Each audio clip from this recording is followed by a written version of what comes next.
Okay, students, so the question is on an upward moving escalator. A, B, and C take 10 steps, 8 steps, and 5 steps respectively to reach the top. On the same upward moving escalator, A takes 30 steps to come down from the top. Find the ratio of time taken by B and C to reach the top.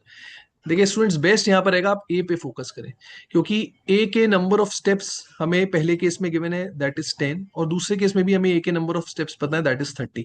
Let's use this information.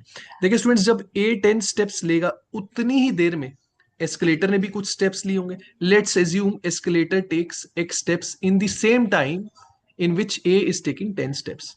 तो कहने से इस case में students मैं total steps निकाल सकता हूं. I hope आप सबको पता है टोटल स्टेप्स एस्केलेटर के कैसे निकालते हैं. When the person and the escalator are going in the same direction, in that case total steps will be equal to the steps taken by the person plus the steps taken by the escalator. So total steps will be equal to 10 plus x. Now can I say students, when A will take 30 steps, अब आप देखिए A का distance 3 गुना हो गया. पहले A 10 steps ले रहा था, अब A 30 स्टेप्स ले रहा है, तो A का डिस्टेंस 3 टाइम्स हो गया. कहने से एस्केलेटर का डिस्टेंस भी 3 टाइम्स हो जाएगा, राइट. तो escalator would have taken 3x steps in the second case. अब टोटल स्टेप्स एस्केलेटर में कैसे निकालते हैं students? When the person and escalator are going in the opposite direction, so number of steps will be equal to the steps taken by the person minus the steps taken by the escalator. Now students, total steps is same in both the cases. We'll equate it. We'll get 10 plus x is equal to 30 minus 3x. Now this would give x is equal to 5. Let's put x is equal to 5 anywhere. If you put x is equal to 5 here, you will get 15. चाहे आप x is equal to 5 यहाँ put करें, you will get 15. अब students हमें निकालना है B और C ने जो टाइम लिया उसका रेशियो निकालना है, right. Now let's use this information students.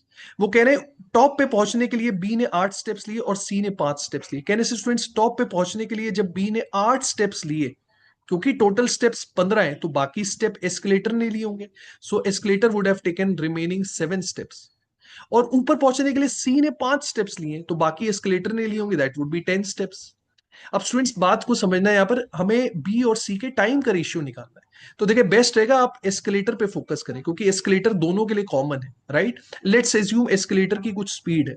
Assuming speed of escalator is 1 step per second. वैसे आप कुछ भी स्पीड मान लें, कोई फर्क नहीं पड़ता. मैंने एस्केलेटर की स्पीड को 1 स्टेप पर सेकेंड मान लिया.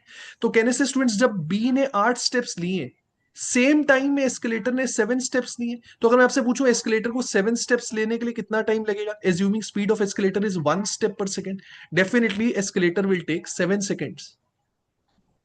बेसिकली बी ने 8 स्टेप्स के लिए 7 सेकेंड्स लिए.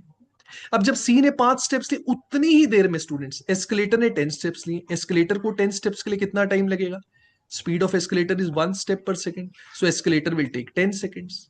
मतलब सी ने जो 5 स्टेप्स लिए हैं वो 10 सेकेंड में लिए हैं, और बी ने जो 8 स्टेप्स लिए हैं वो 7 सेकेंड्स में लिए हैं. बस ये टाइम का रेशियो हमें निकालना है students. So 7:10, option B will be the correct answer.